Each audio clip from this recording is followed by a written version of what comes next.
Uh-huh.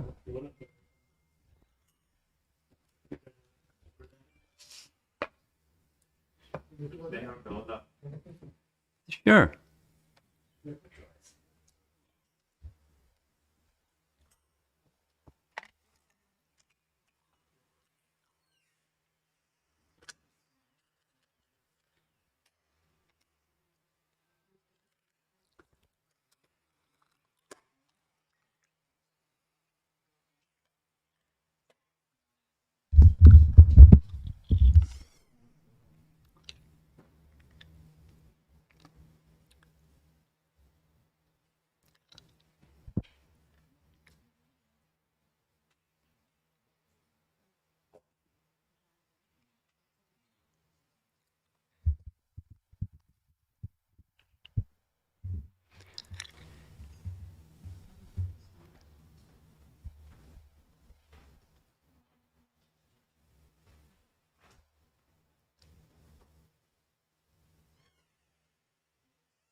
Ah,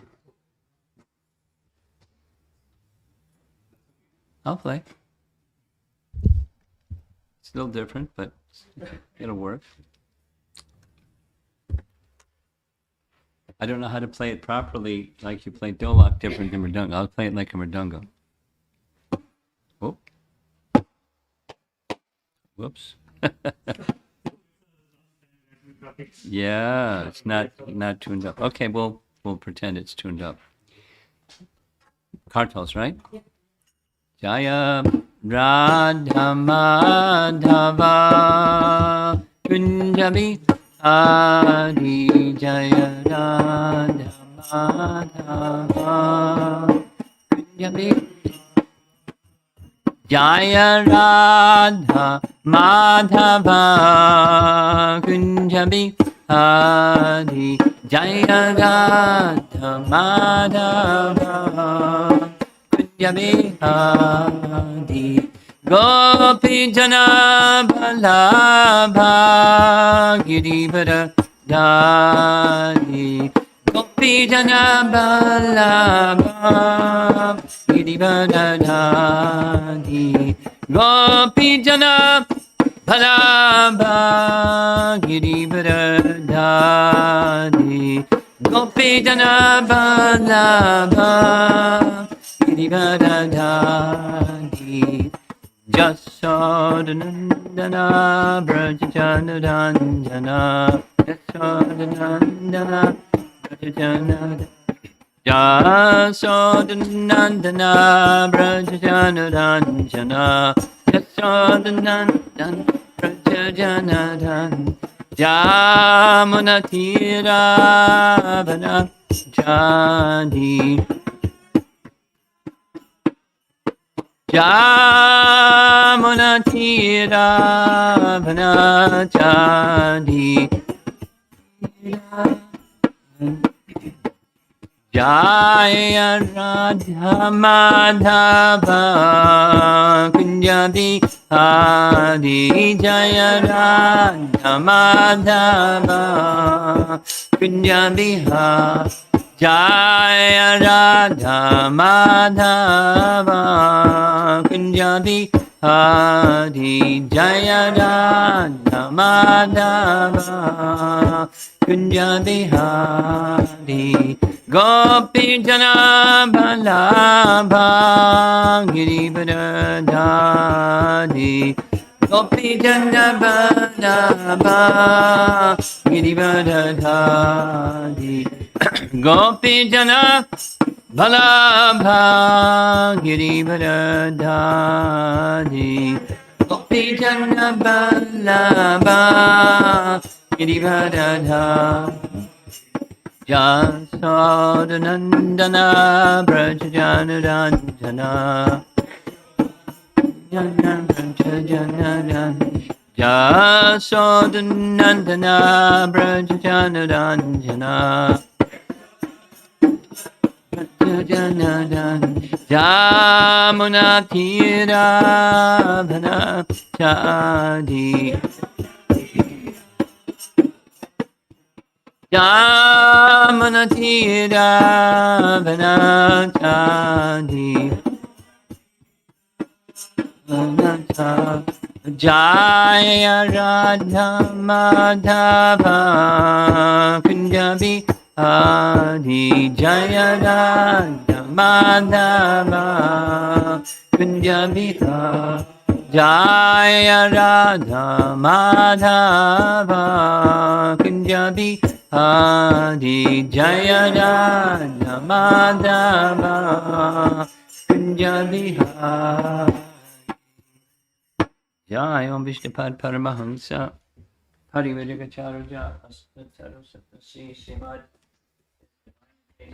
Bhaktivedanta Swami Srila Prabhupada ki Grantaraj Srimad Bhagavatam ki Gaura Premanandi.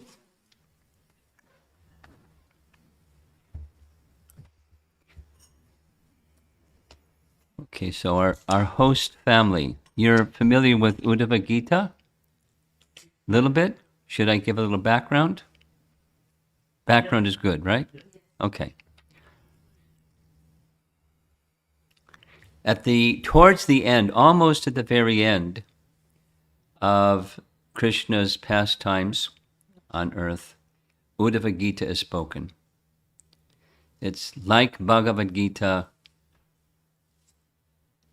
not in the sequence of the topics, but like fundamental teachings, as Krishna gives to Arjuna, Krishna gives to Uddhava. As Arjuna is Krishna's cousin, Uddhava is Krishna's cousin.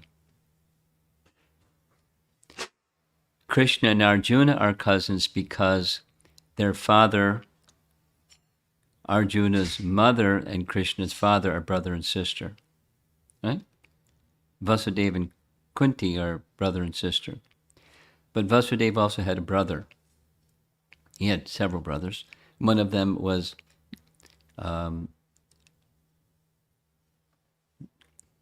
Krishna. Devabhaga. And Devabhaga's son was Uddhava, so they're cousins. And they're dear friends. As Arjuna was dear friend of Krishna, Uddhava was even more dear friend of Krishna. He was constantly with Krishna from the time Krishna went to Mathura to the time Krishna departed. He was always with Krishna, wherever Krishna was.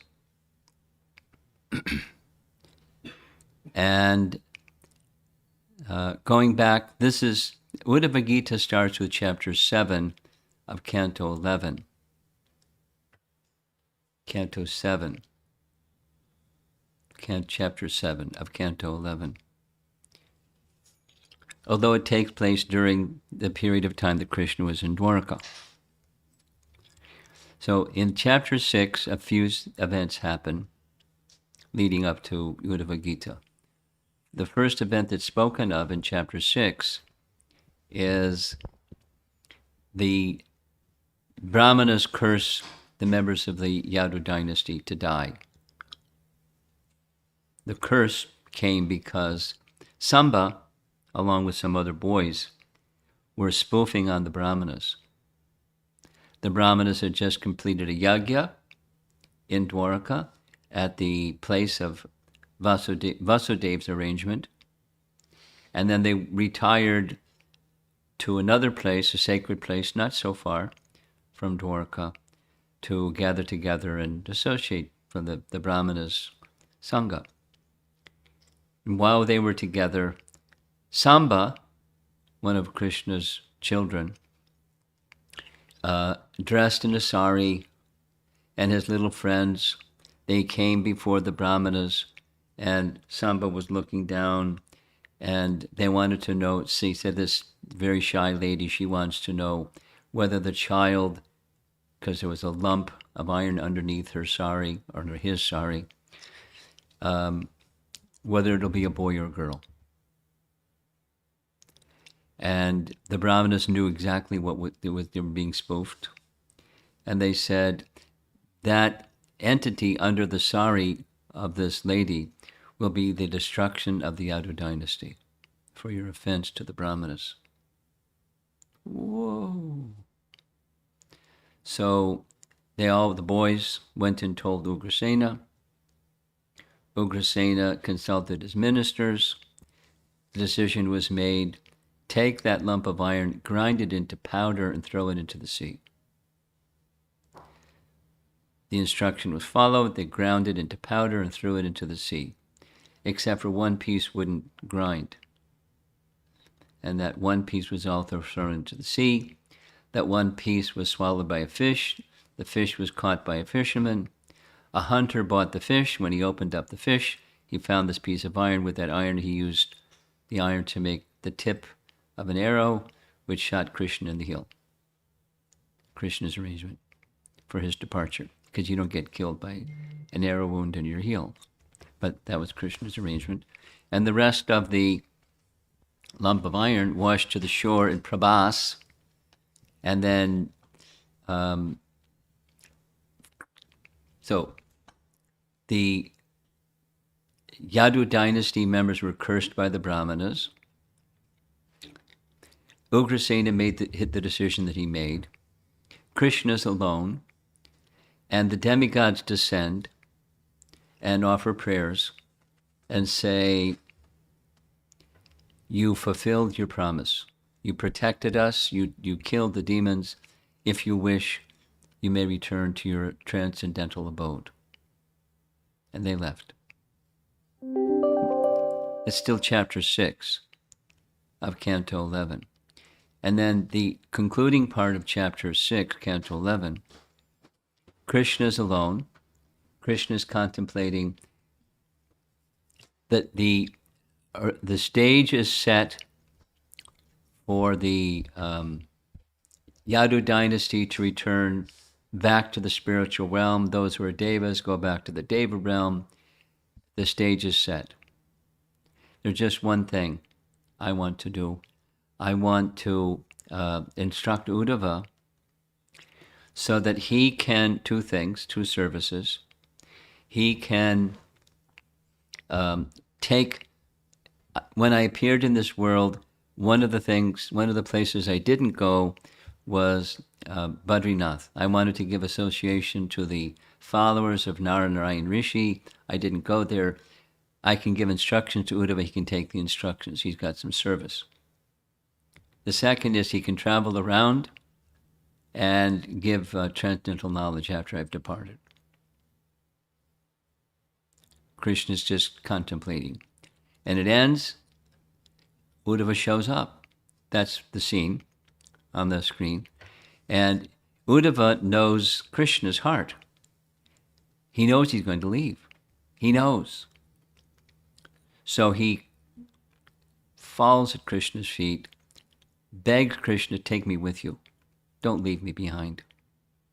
And the second is, please help me to understand you perfectly, because there's an obstacle for my understanding you perfectly, and that obstacle is my undue attachment to material existence and family life and paraphernalia and stuff. So please give me the instructions by which I can become freed from that. Chapter 6 ends. Chapter 7 begins. Krishna answers. Uddhava says, tell me more. I'm still attached. So then Krishna, for 3 chapters, 7, 8, and 9, we're in chapter 10, as you see. 7, 8, and 9, Krishna speaks to Uddhava about a conversation between an Avaduta Brahmin and King Yadu, their ancestor, because they're the Yadu dynasty, the Yadavas. So one time King Yadu was on tour in his kingdom. He saw this young Avaduta Brahmin and then spoke to him and said, how did you become like this?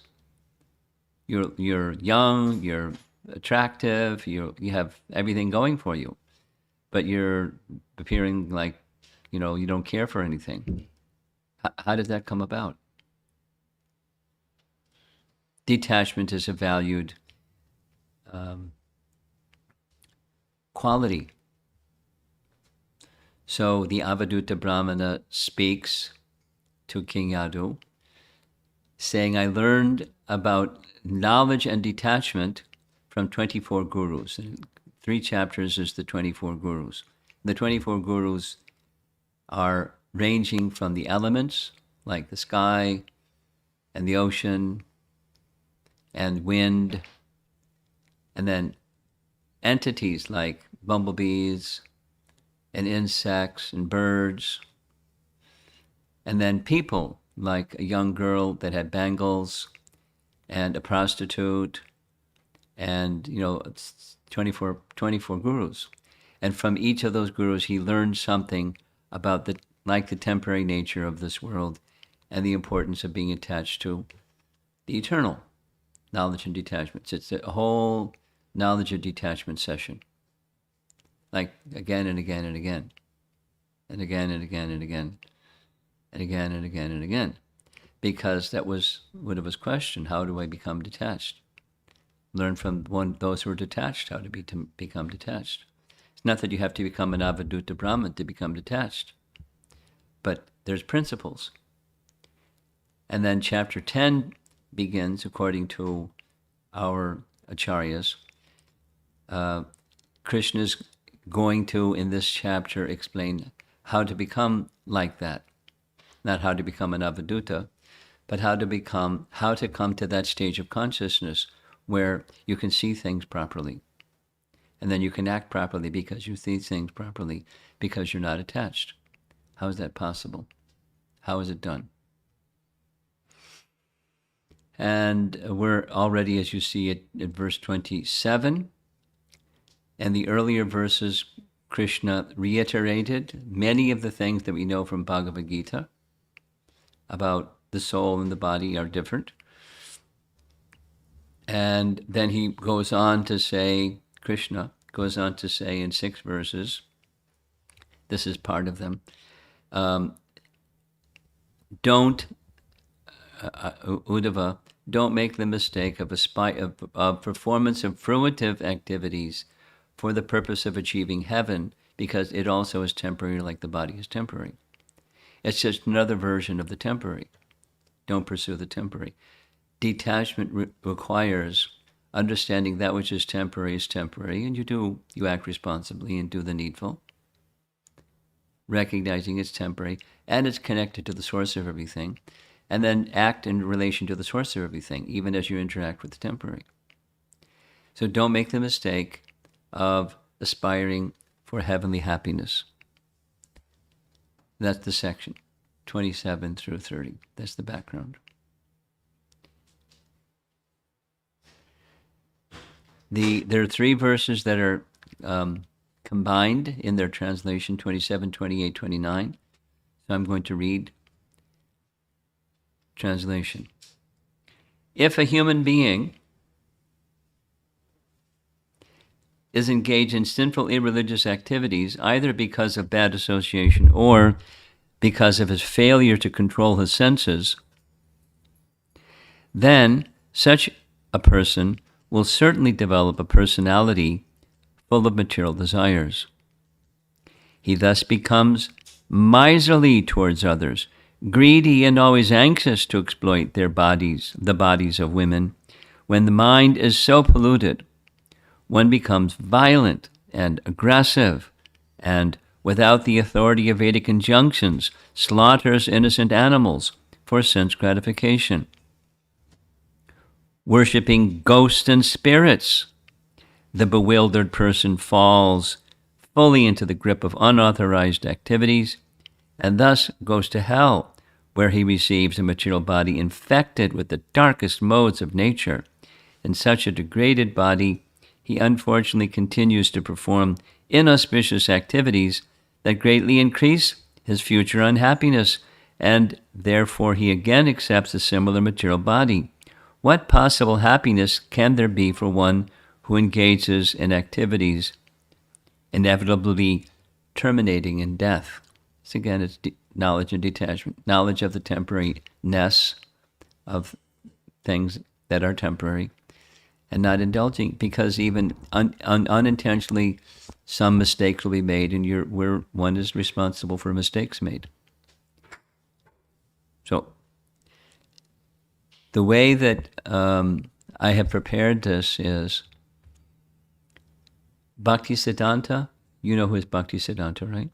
Yes. So Bhaktisiddhanta very kindly has made his own commentary, his own translation, his own commentary, and he has summarized Vishwanath Chakravarti Thakur, previous Acharya's commentary. So those three things we're going to read along with the BBT commentary and Vishwanath's commentary. So we'll hear some of the same points again, which is fine because it makes, from different angles of vision, it makes the points clear. So here's Bhaktisiddhanta's translation of the Sanskrit. If a person engages in sinful activities, either due to bad association or his unwillingness to control his senses, he will certainly become mad due to having desires that are impossible to fulfill. Such a person hardly cares for others, is very greedy, and always seeking the opportunity to enjoy the bodies of women. When the mind is contaminated in this way, one does not hesitate to commit violence, and thus he slaughters poor animals for the satisfaction of the tongue, sometimes worshipping ghosts and spirits. Such a bewildered person is not better than an animal, and after death he goes to hell, which is a manifestation of the darkest mode of material nature. Receiving a hellish body, he continues to perform horrible activities that ensure his future misery. What happiness can there be for one who engages in activities that culminate in death? So whether it's pious or impious, this is the impious, and the pious, it also ends in death. So what thoughtful person will knowingly do things that just end in death? And things are taken. Just a little comment. In the 10th canto, when Narada Muni goes to pay a visit to Lord Shiva, because they're kind of like equals, Narada looks up to Lord Shiva, but they have a friendship. So he went to see his friend, Lord Shiva. And when he went to see his friend, he came across something that was, very unpleasant. He saw the two sons of Kuvera, who were at that time, Lord Shiva was inhabiting a portion of his celestial garden. And Nala Kuvera and Manigriva were totally intoxicated with liquor and were naked, enjoying in the sacred river with the damsels there. They were also naked.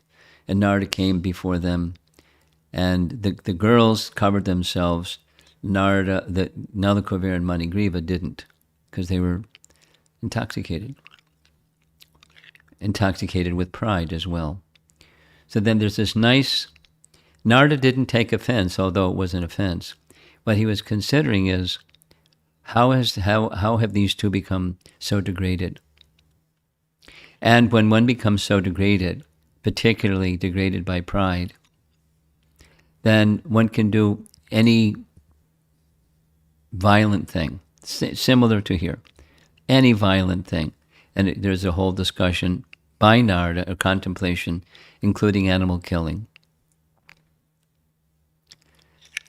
And what's needed to remove the pride of these two is that which they're proud of, it's taken from them.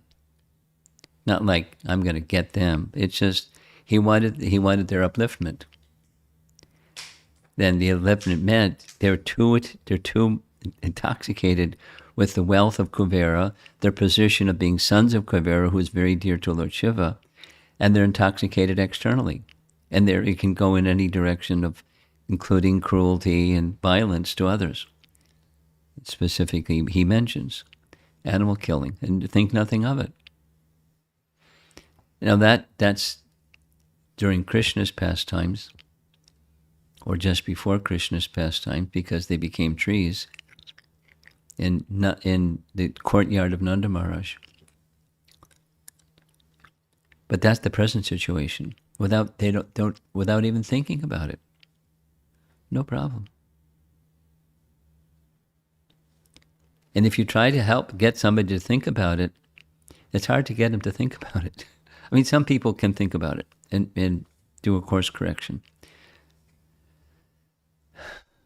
If you've ever tried, then you know what I'm talking about. It's like, so that's what's being spoken of by Krishna to Uddhava at this point also. Fruitive activities lead to sinful fruitive activities, lead to becoming very dull and very violent and very lusty. Kamesha, Krodesha, like that. Okay, so here's the BBT purport. Before I read the BBT purport, there's some terms that are important to know that are mentioned in the purport. Pravriti and Nivriti. Marg. Marg means path. And within the Vedas, there's two. The path of progressive material enjoyment and the path of progressive material detachment. So this is a whole lesson in detachment. Nivriti is the path of detachment. You engage yourself with objects, but not for the purpose of trying to become the enjoyer of those objects, but, in a dutiful way, without attachment, and gradually minimize the involvement, in whatever reasonable ways. You go in that direction, as opposed to progressive material enjoyment, more material objects, heavenly pleasures, more, an upgrade in the qualities of those objects. And that's the pravriti mark. So it's mentioned here. Pravriti, nivriti. BBT purport. In the Vedic analysis of civilized life, there are two paths. One who takes to the path of nivriti marg immediately renounces material sense gratification and purifies existence by performance of austerity and devotional activities. On the path of pravriti marg, one furnishes a steady supply of sense objects to the senses, but one consumes such sense objects under strict regulations and through ritualistic ceremonies, thus gradually purifying the heart and satiating the material senses. Unfortunately, as explained in this and the previous verse, the path of pravriti marg is extremely volatile because, rather than becoming detached, the living entity often becomes uncontrolled and fully addicted to further sense gratification. In the previous verse, the path of regulated, authorized sense gratification was described. That's the heavenly attainment. And in this verse, the path of unauthorized, demoniac sense gratification is described. Paragraph. In this verse, the words Sangad, Asatam, Vajitendriyaha are very significant. One may fall down into sinful life by bad association. Sangam asata, asat sangha, bad association. Or, even in good association, one may fail to control his senses. Vajitendriyaha. Ultimately, each living entity is responsible for his existential situation. The word adharmarataha in this verse indicates those engaged in excessive sex life, meat eating, drinking, and other inauspicious activities that transgress the codes of civilized human life. Being in the mode of ignorance, these persons develop such a cruel mentality that they do not consider any festive occasion complete without the consumption of large quantities of meat obtained by slaughtering helpless animals. Eventually, such persons become influenced by ghosts and spirits who deprive them of all ability to discriminate between right and wrong. Losing all sense of decency, they become fit candidates for entrance into the darkest modes of material existence. Sometimes these lusty, intoxicated carnivores, considering themselves pious, pray to God in a useless way. Afflicted by innumerable material desires, they rotate from one material body to another without experiencing true happiness. Srila Bhaktisiddhanta Saraswati Thakur has noted, and we're going to read his commentary shortly, that material life is so disturbing that even if one is allowed to live for an entire day of Brahma, approximately 8 billion, this is a day of Brahma. This is 8 million, not a life of Brahma. The day of Brahma is 8,640,000,000 years. So our solar years. 8,670,000,000,000,000 of our solar years. That's one day of Brahma. If one can live that long, one will eventually be afflicted by the fear of death. In fact, Brahma himself is disturbed by fear of death. So, what to speak of tiny human beings who live a paltry 70 or 80 years at most. Thus, as stated here, Kim Sukham Marcha Dharminaha. What possible happiness can one find within the painful grip of material illusion?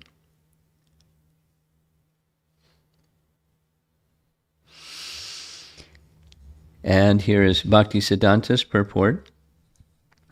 Impious people engage in irreligious activities. Becoming addicted to sinful activities, they are intemperate. I mean, it's the opposite of temperate. They're not mild. They're extreme. Intemperate.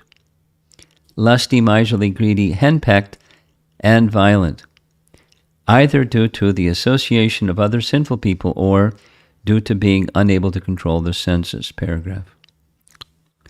Such impious persons indulge in unrestricted sexual enjoyment, slaughter countless animals for the satisfaction of their tongues, and try to forget their miseries by means of intoxication. In this way, they transgress all prescribed rules and regulations. Eventually, such persons become influenced by ghosts and spirits who deprive them of all ability to discriminate between right and wrong. Losing all sense of decency, they become fit candidates for entrance into the darkest modes of material existence. Paragraph. Those who are ignorant of the glories of devotional service engage in fruitive activities with a desire to enjoy the flickering pleasures of sense gratification. That's the previous set of verses, the Heavenly Planet program. As a result, when their duration of life comes to an end, they are transferred to another body to enjoy or suffer the result of their past fruitive activities. Considering all this, one should never aspire for material happiness. Material life is so horrible because no matter what one's duration of life might be, one will still always be afflicted with fear of death. Even Brahma is afraid of death, so what to speak of us, who live for no more than 100 years. Considering this, what possible happiness can there be for the conditioned souls? That's not a favorable forecast. There is an alternative, but what Uddhava was asking, the question, he's getting an answer to his question. I recognize an obstacle for me to know you clearly and fully is my attachment to the temporary. Please help me become freed from the detachment to the temporary so that I can know you without obstruction, without obstacle. So he's not just getting pushed around, he's getting what he asked for. how to become properly detached so that my attachment to you is unobstructed. Now here's Bhaktisiddhanta's gloss of Vishwanath's commentary and then his commentary. There are two classes of those who perform karma, pious and impious. Paragraph. After describing the destination of pious persons, there's like 5-6 verses, the hellish attainment, the destination of impious persons is now being described. One who is not self-controlled is certainly lusty, and such a person afflicted by lust becomes very miserly. Such a greedy person who is overwhelmed by the thirst for material enjoyment becomes henpecked due to being addicted to enjoying sex with women. He performs animal sacrifices that are opposed to the principles of religion to fulfill his insatiable desires. The phrase ulbanamataha refers to the non-moving living entities, such as trees. Such persons who are engaged in fruitive activities never achieve tangible happiness. This is the conclusion of these verses. So there's, in introducing, the Vedic concept to new people, like particularly new Western people, it's a standard entry point. It's one of the many very basic entry points is what's real happiness. This is a graduate study of what's real happiness. But people want to be happy, and they're not always experiencing happiness. Without fail, who is always experiencing happiness? There's the unwanted part. And is that happiness what real happiness is? The flickering senses, sense-object program. Is that what real happiness is? Or is it a lure to engage one in the temporary that brings not real happiness and misery? When it's the sensation of senses and sense object isn't nice.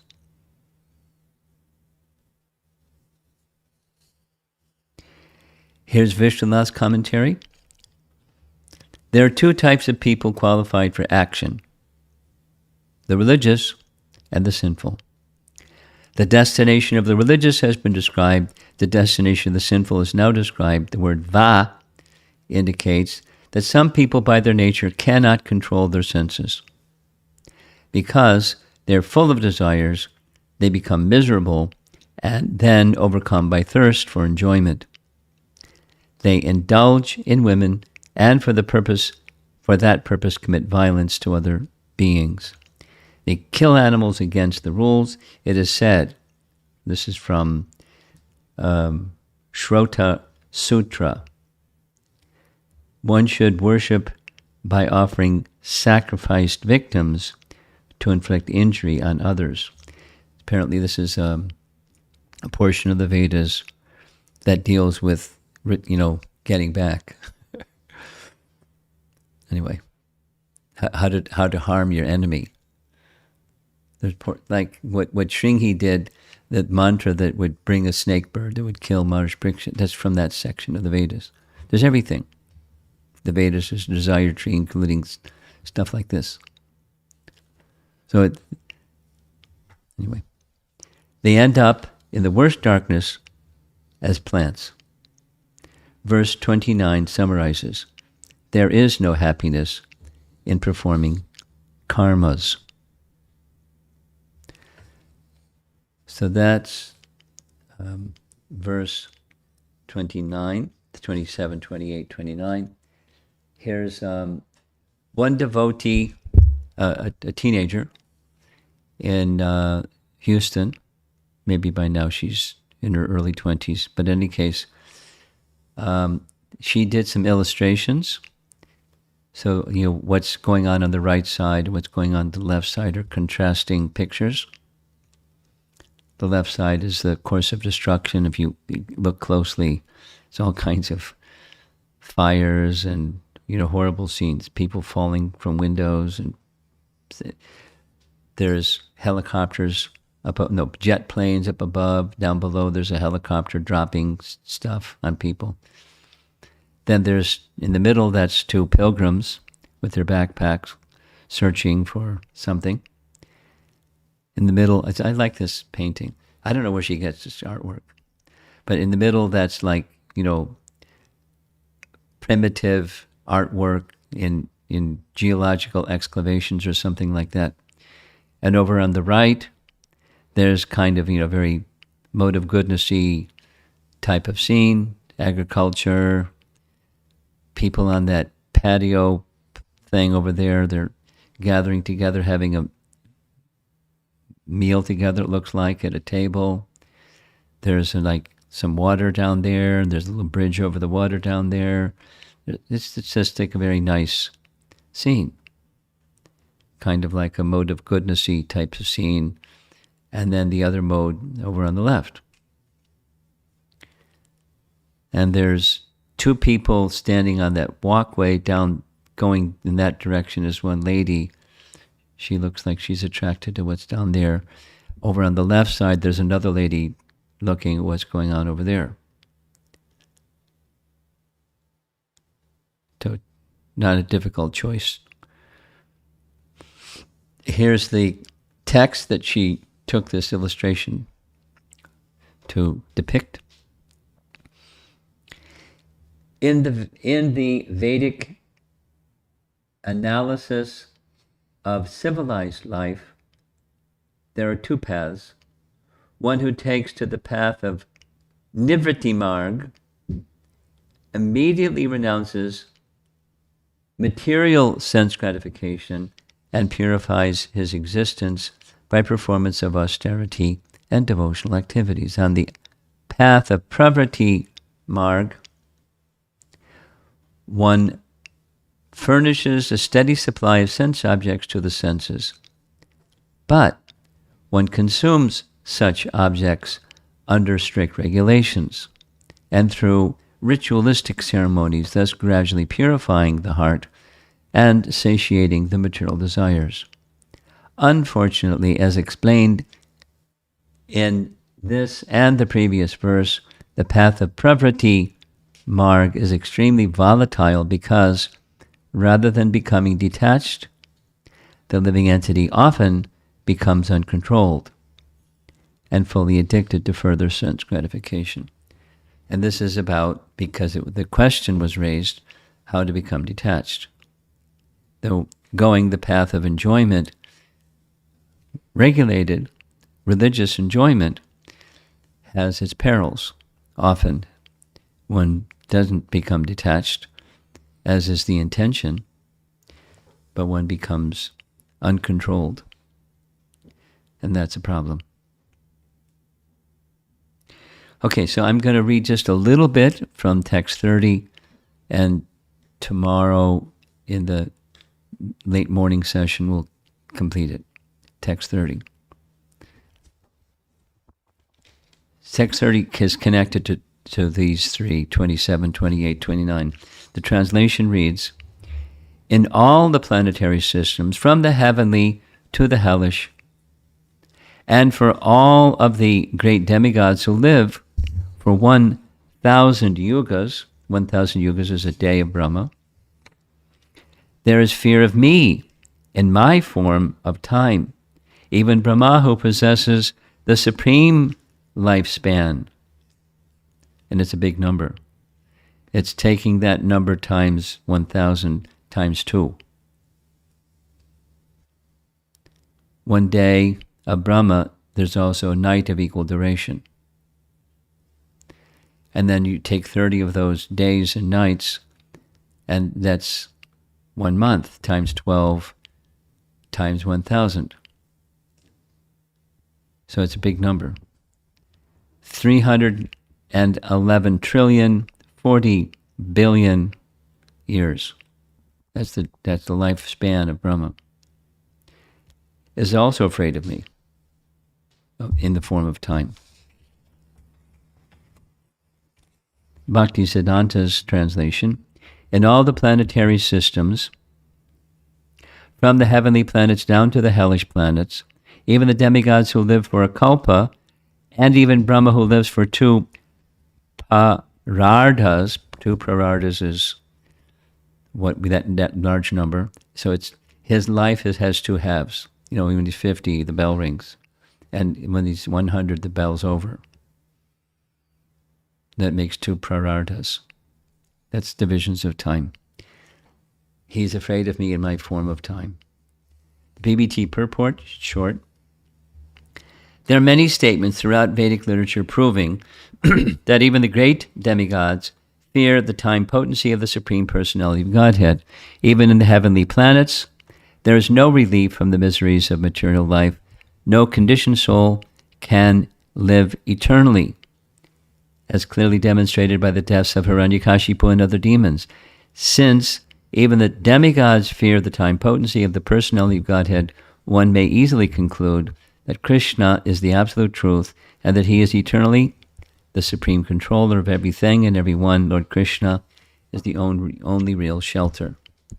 So when there's detachment for the temporary, what's really important is attachment to the eternal. Because if you don't have the sense of the eternal or the shelter of the eternal, then you become a nihilist or something, a voidist. And there's no shelter. So it's an impermanent and not very attractive situation. Okay. BBT purport reads, there are many statements throughout Vedic literature proving that even the great demigods fear the time potency of the Supreme Personality of Godhead. Even in the heavenly planets, there is no relief from the miseries of material life. No conditioned soul can live. I read this, didn't I? I read that. I'm sorry. I read it. Sorry. I'll just read two more. There's further, but we'll continue tomorrow. This is Bhaktisiddhanta glossing over Vishwanath Chakravarti Thakur's commentary. One may imagine that the heavenly planets and the pleasure experienced there are eternal, but this is being refuted in this verse. Neither the heavenly planets nor its rulers are eternal. Even Brahma is afraid of the Supreme Lord. This is stated in the Vedas. And he quotes Taittiriya Upanishad. And this is quoted in Bhagavad Gita. Purport. It is out of fear of the Supreme Brahman that the wind is blowing. Out of fear of him that the sun regularly rises and sets. Out of fear of him that the fire acts. And this fear is explained here. It's the time energy. The time energy is fearful because the time energy destroys. And those that don't want destruction, that want happiness that isn't just interrupted by misery or it lasts forever, there's a fear because it's going to, time energy will take it away. That's the fear idea. It is only due to fear of him that death and Indra, the king of heaven, perform their respective duties. This again is time energy moves everything. Paragraph. From this statement, the supreme authority of the Supreme Personality of Godhead is clearly established, and the belief that Brahma is the Supreme Person, Brahma is the Supreme Person, is refuted. Because some people think like that.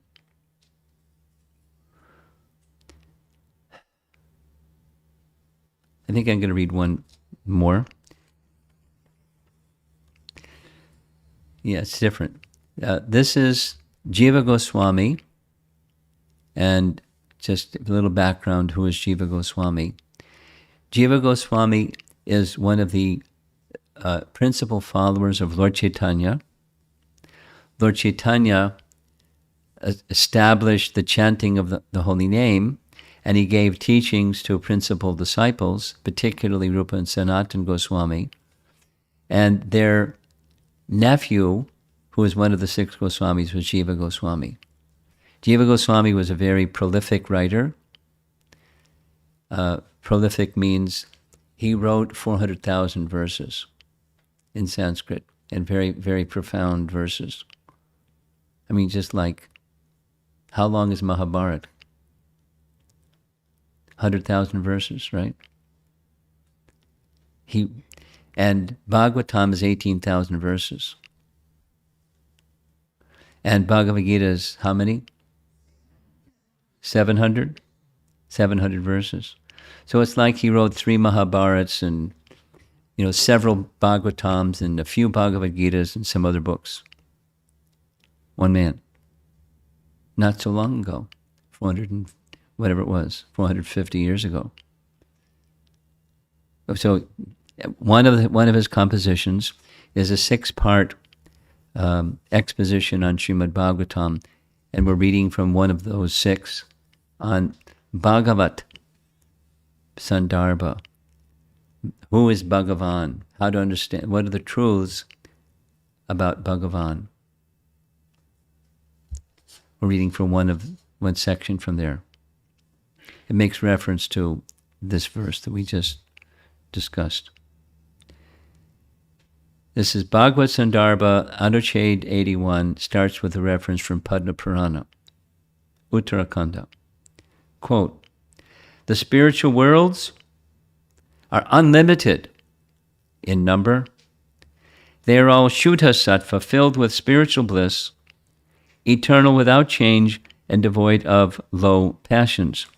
They are pure gold, shining like millions of suns, personifying Vedic knowledge, filled with pastimes, and devoid of lust and anger. These places exclusively serve the lotus feet of Narayana and are always blissfully singing verses. They are the essence of the Vedas, embodying the 5 Upanishads." Padma Purana. From that verse, it mentions the word Tripad Vibhuti. Tripad Vibhuti means the spiritual world. Pada Vibhuti means the material world, since it is said, again referencing Padma Purana. So, material, spiritual worlds.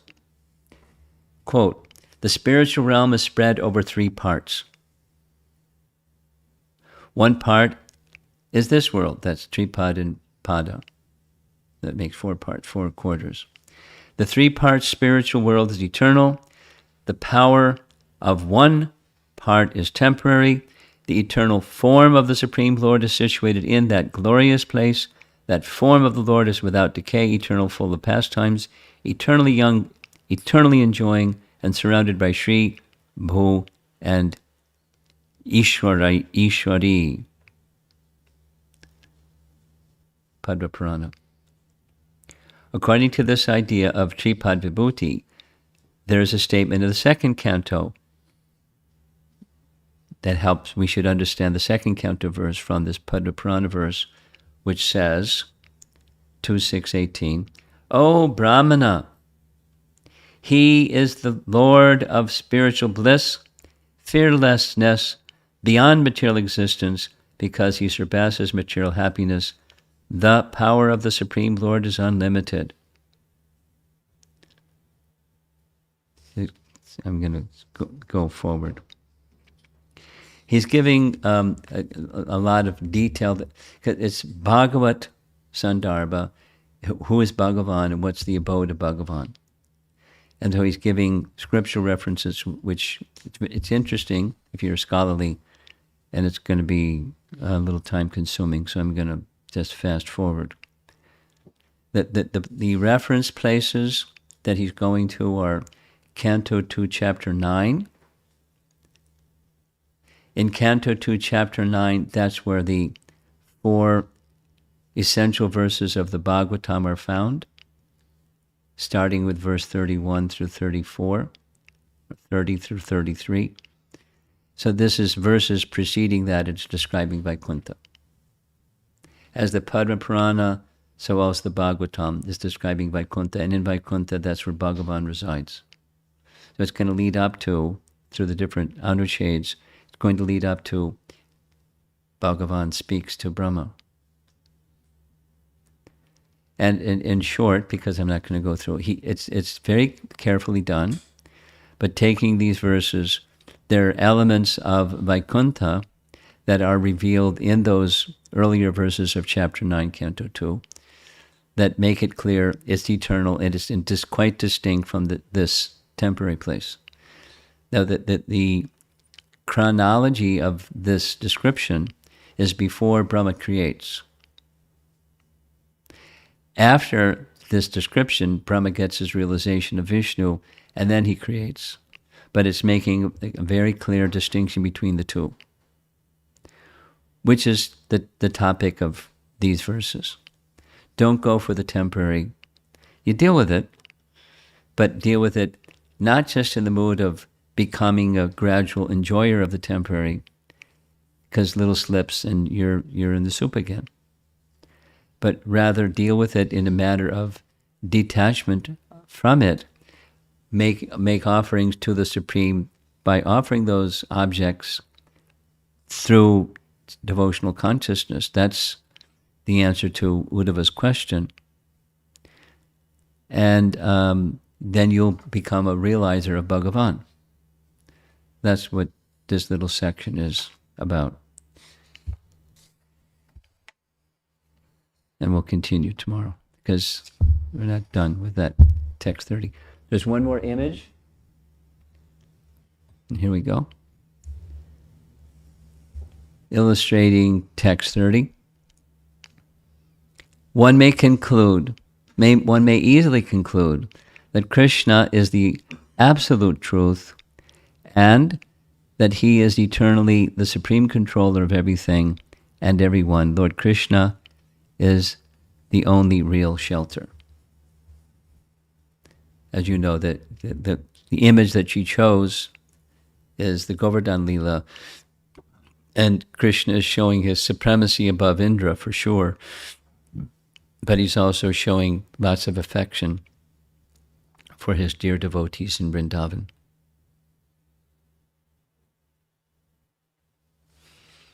And he looks like he's enjoying. And they look like they're enjoying. Nanda Maharaj has got his stick holding up the hill, thinking he's a little boy, just 7 years old. He thinks he's holding the hill. That's okay. I'm holding the hill.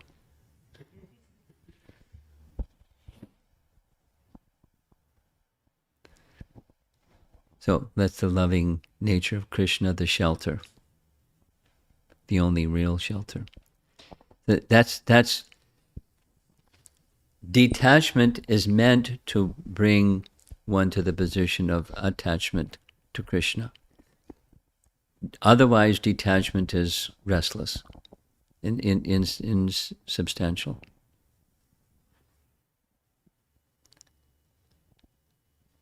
It's a whole. I mean, this is almost the fourth chapter in a row on this same topic.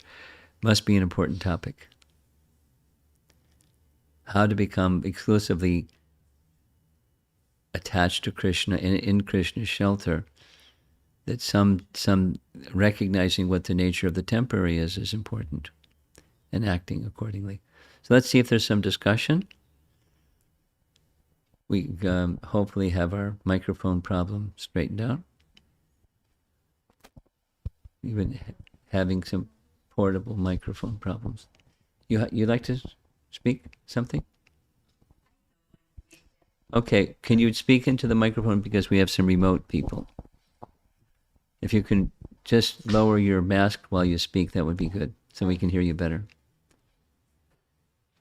Everyone wants to speak now because they get to take their mask off. Hare Krishna Maharaj Ji. Hare Krishna. I have one question, like in life we have sometimes happiness and sometimes we have life problems. Yes, sometimes. Like sickness or family sickness or loss of job or like that. So how can we keep our mind stable in family problems? Okay. Classic question. And Two things. I mean, there's many things, but keep it real simple. It will pass. And shelter in the eternal. When you have those two, you're able to tolerate because you know it's temporary. Whatever it is, it's temporary. Even you get something or lose something, and you have something. There are just phases of time, and it's just the influence of time. It will pass, as time will keep moving, and something else will happen. So detachment through recognizing the temporary nature of things. Then the key is what to do. Okay, it's temporary, but I got to do something. So the intelligence of what to do comes from where? Supersoul. So if your connection with Supersoul is strong, you'll have a better sense of what to do. Say it the opposite. If you don't have a strong connection with Supersoul, you'll have less likely chance of making the right selection of what to do. We have to do, in many cases, we can be patient, but we still have to do something. And whatever that something is, intelligence is required. Where is that going to come from? Especially when you're confused or you're hurting or someone is hurting and that hurting you because someone is hurting or something like that. You need intelligence. And the source of intelligence is Supersoul. So that's a short answer. How do you? You have to have shelter in the Supreme. And you rely on the Supreme for the intelligence, what to do. And meanwhile, this the first part, be tolerant, be patient, because whatever it is, it's going to go. The happiness is going to go. The unhappiness is going to go. The mix is going to go. It's all going to go. So let me just be tolerant and patient and deal with it in the best way that I can. Because I have shelter in Sat. That's spiritual life. It's not, let's say it in a negative sense, it's not that for a spiritual personality, they never experience the things that you just described. They're in the same world that you are and we are. The saintly people, they have the same world of duality. And sometimes. It's the world of duality. So how do they maintain their equilibrium? How do you deal with situations that rock the boat? You have to have some ballast in the boat. That shelter in the Supreme. And it requires a life of cultivation of that connection with the Supreme. And then there's steadiness, even when there's turbulence around you. It doesn't mean the turbulence around you stops, but there's steadiness in the midst of that. And there's intelligence how to best handle it. The best intelligence is when that spiritual connection is intact. And easier said than done, but it's a life of that's yoga, a life of cultivation of linking with the Supreme. Okay.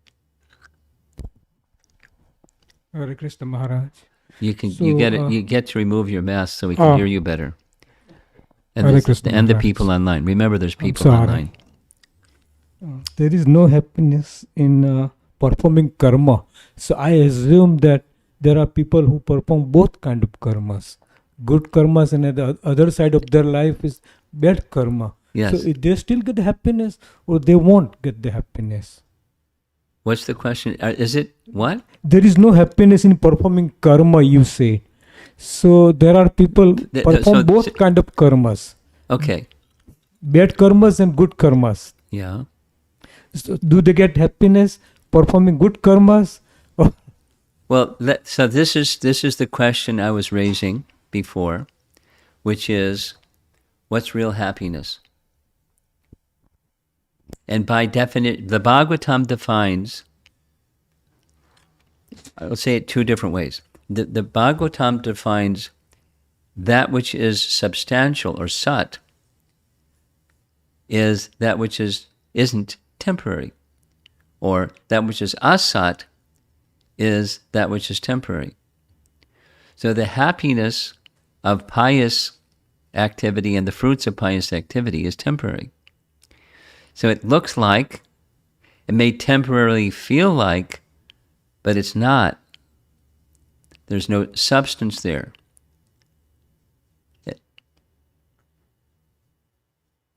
You with me? No. Okay. Sat. You know the meaning of sat. Sat means it exists. And asat means it doesn't exist, or it's temporary. Sat and asat. Permanent, eternal. The realm of sat is the realm of that which is eternal, and it exists. It doesn't come into being or go out of being. It's eternal. Like the soul, like, the Brahma Jyoti, like Krishna. It doesn't come into being, go out of being. That sat is eternal. Then there's reflection of sat, and it's not eternal. It's asat. It's asat. It's not eternal. So now the point I just made is, in the realm of asat, or the temporary, it may look like something. Here's a mirror, here's an apple, and in the mirror there's a reflection of an apple. Is there an apple in the mirror or no? No. But turn the mirror a little bit and the apple's gone. The reflection, it's just a reflection. There's no substance. That's asat. So the happiness that comes from pious activity, pious karmas, is asat. No, that's the whole point that's being made. There's something. You experience something. We all have experienced. When we go out of our way to do something that's an act of kindness for someone else, we feel something. We feel a happiness. It's a mode of goodness, happiness. Are you telling me that's not what real happiness is? The statement is, it's temporary. It appears to be the real thing, but it's not the real thing. The apple exists, and the reflection of the apple looks like the apple. It looks just like the apple. Then you get a distorted mirror, and it looks like a big apple, or a skinny apple, or a fat apple, or a tall apple, or a small, depending on the contour of the mirror. But in whatever the configuration in the mirror, there's no substance there. You can't get nourishment from that reflection. There is nourishment from the real thing. So real happiness is in the realm of sat. That's what the statement is. Good karmas, bad karmas, it's asat. Of a temporary nature that looks like the real thing, but it's not the real thing. You with me? Okay. So let's say the same thing in another way. It's the same thing. Chapter 15, Bhagavad Gita. You familiar? Yes. The upside down tree. There's no such thing as a tree where the roots grow up and the branches grow down, except a reflection in the water. So here's a tree, there's a body of water, and in the body of water, there's a tree where the roots grow up and the branches go down, but it's just a reflection of the tree. It's insubstantial. It's asat. But it looks like, supposing I see an apple in that tree, in that reflection, reach to get the apple and you just get a handful of water because there's no substance. It looks like this world is a reflection of the spiritual world. It's asat. The happiness of piety is insubstantial. It's asat. That's not real happiness. So chase after that which is not real happiness, and you don't get real happiness. You get something. That's the idea. An asat, the ultimate goal is to reach that which is eternal, sat. And the basis and support of sat is Krishna. Yeah, so the last verse of chapter 14 Bhagavad Gita. You like Bhagavad Gita, right? Yes. Okay. Last verse of chapter 14 Bhagavad Gita. Brahmano hi pratishta aham. Pratishta is a nice Sanskrit word. It means the basis and support. Like when you do a deity installation, it's called pran pratishta, right? Pratishta. The pran pratishta is just installing the deity. Pratishta is the basis and support of something. So Krishna is the basis and support of Brahman or Sat. This Bhagavan is the basis and support of Sat. Sat, feature, is an incomplete realization of that which is eternal, because that which is eternal is Bhagavan. And the Brahman effulgence emanates from Bhagavan. He's the basis. As the light of the sun is the sun itself is the basis and support from the light of the sun. If I'm in the sunshine, I'm not in the sun planet. But if you're in the sun planet, it's plenty hot and bright. So if you reach Bhagavan, you're in the realm of Sat. Even you can be moving around in the Asat place, the shadow reflection place. And if you maintain consciousness of Bhagavan while you're moving around in the temporary, like, your question, when you're moving around in the temporary, and sometimes it's this and sometimes it's that because it's a place of duality. Sometimes things are just fine. Sometimes things are just awful. And sometimes it gets worse. And sometimes it gets kind of quiet. And sometimes it's the world of duality. So one can move through this world of duality if there's shelter in Bhagavan, and that's your stability. That's yoga, connecting with the Supreme. That's the meaning of yoga. So, yes, what you said in a nutshell, just become Krishna conscious. What does that mean? Make your connection with Bhagavan like real, palpable. It's not conditional. It's not in the mind. It's for real. And when it's for real, then the temporary can do its thing and you're okay. I mean, you have to deal with the temporary. There's this heat wave coming through. You deal with it. Go through all this life cycle. Yeah. So Golok is the ultimate. Yes. Well, it can happen in this lifetime. If you make that Bhagavan connection, that's where you go.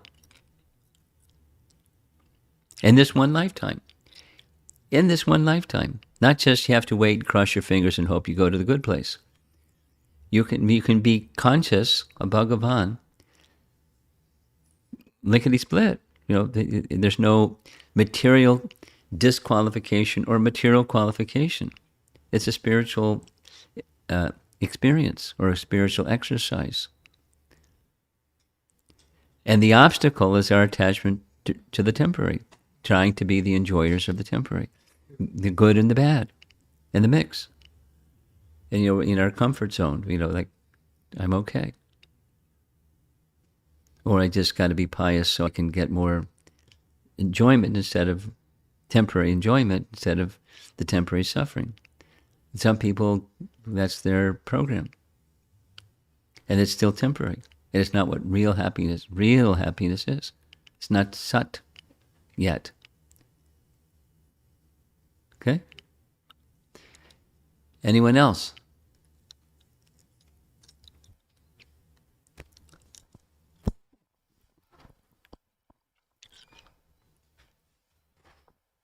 Hare Krishna, Guru Maharaj. Maharaj, if I heard correctly, you told that there are innumerable spiritual worlds. Spiritual planets. Okay, so you mean those are Vaikuntha planets? Vaikuntha planets, exactly. Okay, because spiritual world is just one. Yeah, Goloka. that's correct. And from It's the translation says worlds, but my reading, as I was reading it, I thought the same thing you're thinking. It means planets, because those are worlds or planets. And if somebody reaches to Vaikuntha, is there scope to reach Goloka from there? It's possible, but it's not common. Okay. That is to say, if one reaches Vaikuntha, you're very contented. So why go somewhere when you're very contented? And it's also rasa connected. If one's mood towards the source of everything, towards Bhagavan, is a mood of awe and veneration, that's the Vaikuntha destination. And Goloka isn't awe and veneration, it's something else. It's intimacy of loving service. So how we cultivate our connection or attachment to Bhagavan is important. It's going to determine our destination. Thank you.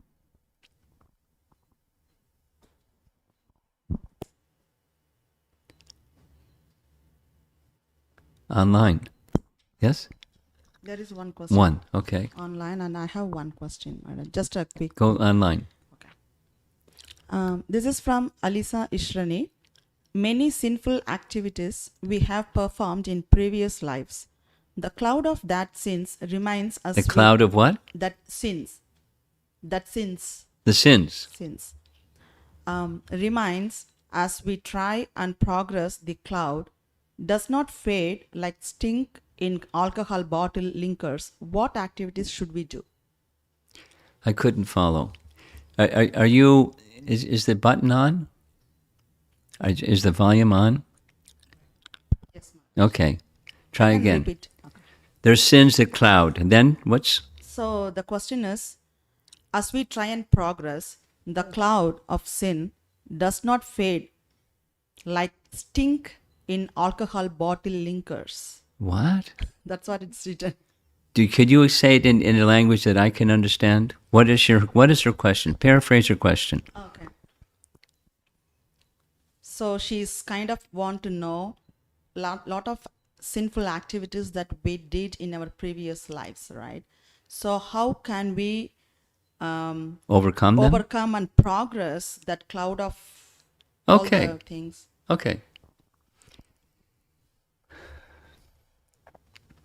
I had an exchange with a devotee in China on this topic just yesterday. Like a little quick exchange.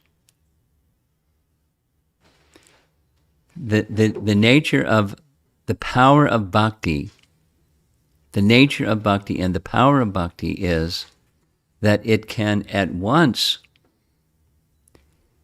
extinguish unlimited sinful reactions, more than you can perform.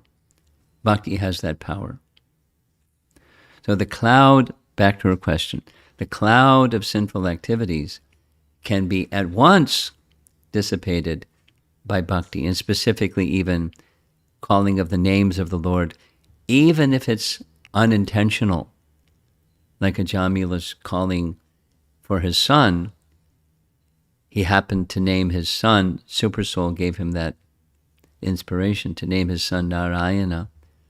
So he called for his son, thinking, son, save me, here come the Avadutas. So that chanting, unintentionally calling the Lord's name, has the power to remove all sins. And it's not just at the time of death. The fact of the matter is he was regularly calling his son's name. Dear Narayan, come here, it's time for lunch. Dear Narayan, please bring my shoes. Dear Narayan, Narayan, Narayan. That unintentional calling of the Lord's name has, so back to her question, has the potency to nullify sins, all sins, even the unintentional kind. So that's the answer to her question. Now, there's another obstacle besides the reactions of sins. What's that? And that's the reactions of offenses. And the byproduct of offenses is anartha in Sanskrit. It's not different than papa. It's anartha. Anartha means unwanted things in the heart, and they're more difficult to overcome. So it's by continuous bhakti that they can be overcome. And they carry over from lifetimes too. I'm over answering the question because her question was how to overcome the cloud of sin, and it's just by bhakti has the power. So bhakti isn't just like, ring a bell and wave a stick of incense, and that's bhakti. It's not a behavior. It's bhakti. It's wanting to please. So, you have your question now. Yeah.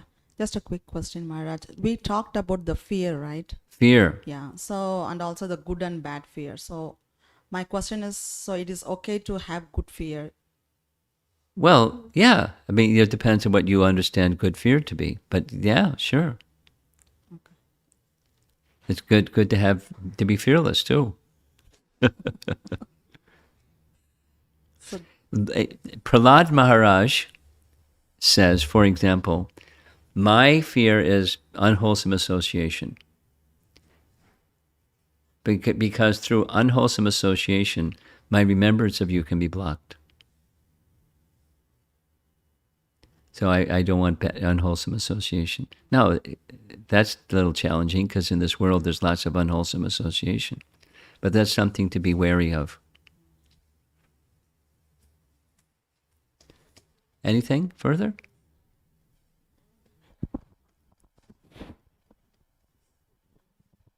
Hare Krishna Maharaj.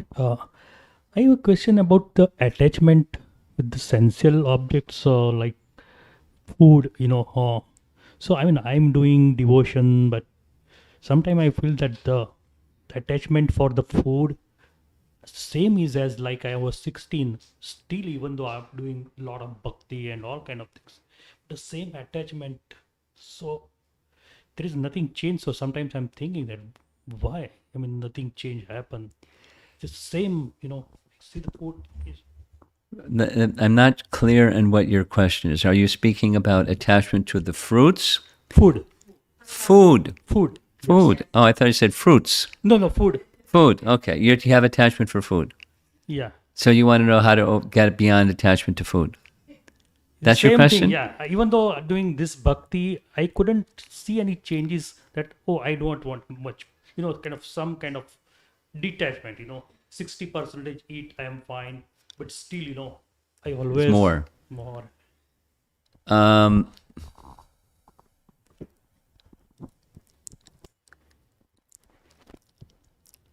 You want to know why, or you want to know what to do? Yeah, what to do? What to do. Okay. Be patient. And turn the bhakti dial up. By that I mean, well, I'll use a little example. I like this example.